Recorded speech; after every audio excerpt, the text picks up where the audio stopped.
útočí na nepriateľské obranné postavenia. Vážení diváci, sledujete výstrel stánku, pričom bojové vozidlá zaujímajú výhodné postavenia.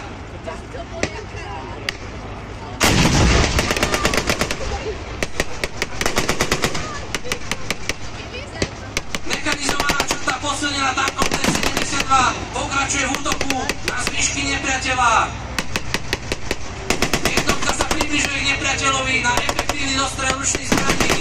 Mechanizované družstva vykonávajú výsadok zdrojov za pohybu. Počas tohto výsadku musia otvoriť a zatvoriť čaštie rojové dvere, v ktorých sa okrem iného nachádza aj palivo. Z dôvodu otvorených dveru sa jednotky počas presunu kryli za bojové vozidlá.